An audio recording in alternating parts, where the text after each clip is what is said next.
So one morning, it was a little late again. I got to call him, and it was the episode. And I got to admit, Billy Palumbo is his name. He loved golf. So that day, I'll never forget, that night, Sunday night, there was the episode with you on the golf course.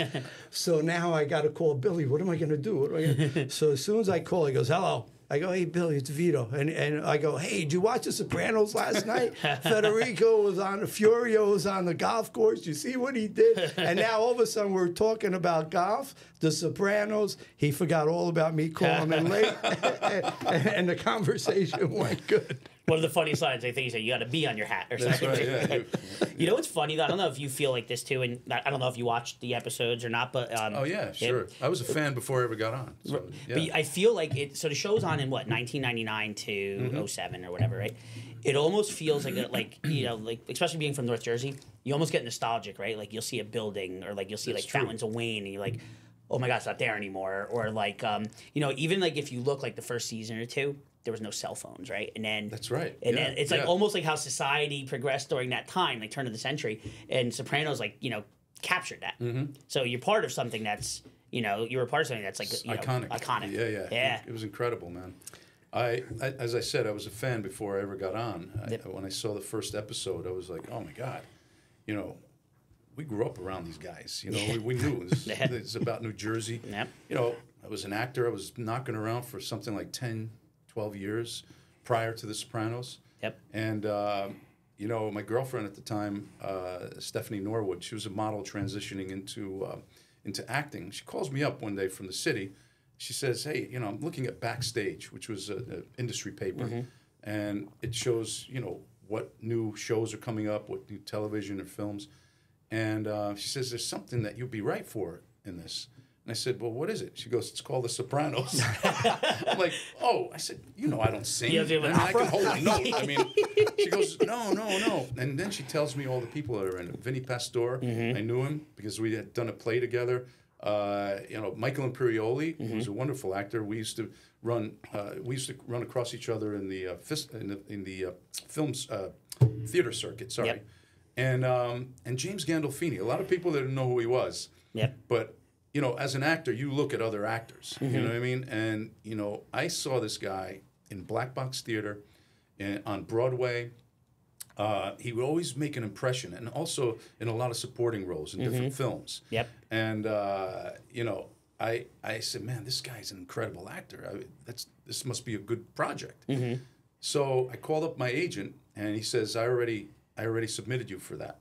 So when I saw the first episode, I was like, oh man, this is incredible. This is like something that I've never seen before on TV. And I wasn't a guy that watched series, you know, I had to be there to watch a series. And so when this came on, I said, there's nothing ever that I've seen that's like this. The writing was very amazing. Was very deep. It had so much, you know, there were so many layers to this. There's substance to it. Yeah, there was a lot of substance, and the acting was phenomenal. So there was finally this audition comes up, and I told my agent, I said, listen, I don't want to do any under 5s, and under 5 lines, meaning, you know, you go in there for a day and you're done. I said, this seems like a really important thing. I just want to see, would like to get an audition that has maybe 2 or 3 episodes, you know, like it with a small character arc. Right. And he sends me this thing. I was excited. I read it, and it's Johnny Sack. I'm like, the New York boss. I'm like, wait a minute. It says a John Gotti type. Yeah. I had long hair. You know, I was 34.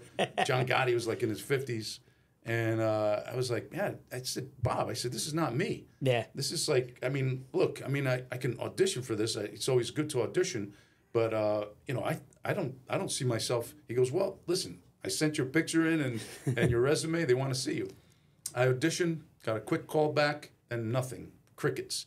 When I saw who they got, it was Vince Curatola. That guy played that role brilliantly. Oh, yeah. Yes, I said, that's who I would have cast. Yeah. You know? Yeah, definitely.